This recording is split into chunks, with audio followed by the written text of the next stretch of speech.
The visuals you see are from Chicago. Protests were happening outside the U.S. Immigration and Customs Enforcement Processing Center in Broadview. Police pushed the protesters back with batons. They used force and arrested them.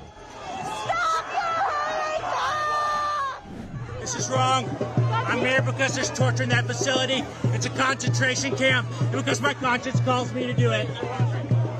What's happening here is evil, and the Illinois State Police are complicit in it. They're evil themselves.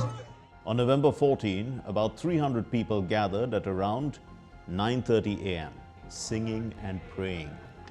They then tried to move closer to the facility so that clergy could offer comfort to the detainees. At about 9:50 a.m., some clergy announced they wanted to deliver communion inside the facility. 10 minutes later, some of the crowd crossed barricades. Police responded with force, pushing the group back, and things escalated.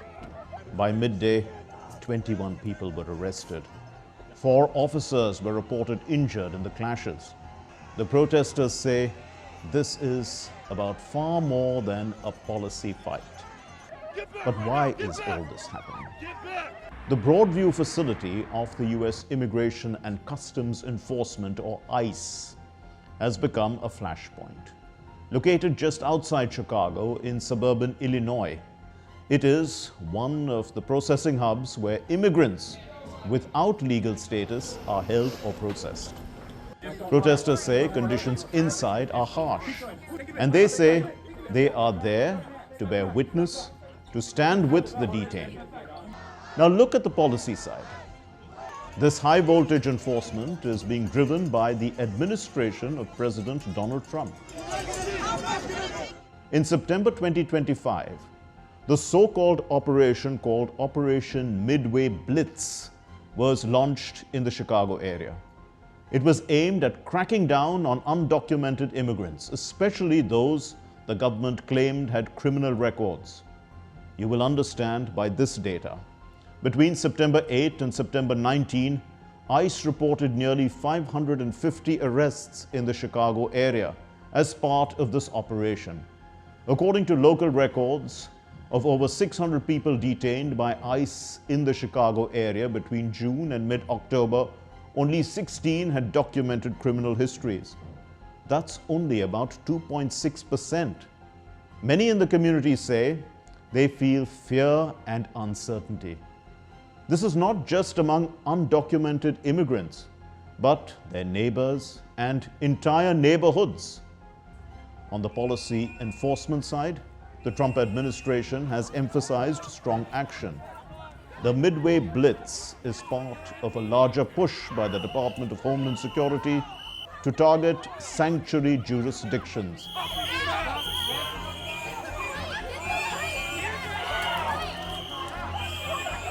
Sanctuary jurisdictions because these are the places where local authorities limit cooperation with federal immigration enforcement. Chicago, Illinois, and the surrounding region are such a place. In Chicago, activists have organized rapid response teams, whistles, community watchers, advising undocumented neighbors of ICE presence. ICE, you are not welcome here. National Guard, you are not welcome here. CBP, FBI, federal badges of any kind, you are absolutely not welcome here. Not in our neighborhoods, not in our streets, not in our workplaces, not on our buses, and not on our blocks. What's happening is totally unconstitutional. It's totally unfair to humans. Regardless of, it's mostly happening to people of brown skin, and I'm a white guy. And I just think white people need to be more supportive of this kind of stuff, to show our faces. You know, it's not just a people of color issue. It's everybody. We're all affected. Local leaders in Chicago have responded by creating ICE-free zones. These are the areas where federal agents cannot enter without a warrant, such as schools, libraries, and parks. The Chicago mayor urged the United Nations Human Rights Council to investigate U.S. human rights abuses under the Trump administration. Many of you have already raised concerns about the deployment of the National Guard in U.S. cities, the militarization of law enforcement, the abuse of immigration crackdowns, and other serious setbacks in the protection of fundamental rights. And on behalf of the city of Chicago, in Chicago, we live with the consequences of that moral failure every day. Families torn apart by immigration raids that have targeted daycare teachers, rideshare drivers, and restaurant cooks. Honest, hardworking, law-abiding people who contribute to the soul of Chicago, who literally make our city run. The federal government's immigration enforcement has been marked by violence and an assault on the dignity of all Chicagoans.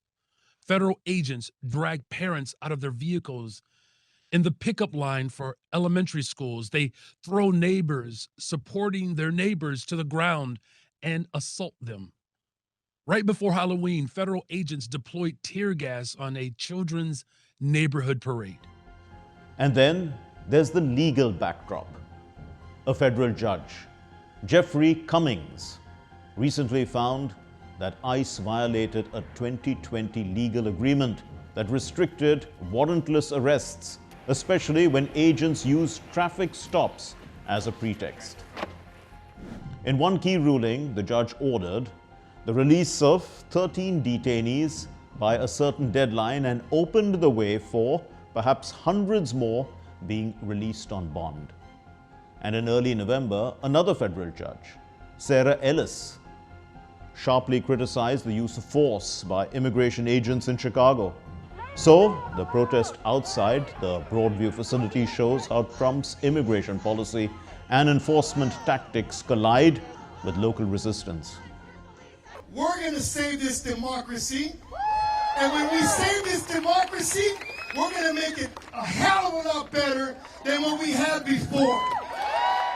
America is a country built in part by immigrants, while its immigration policy can be in place.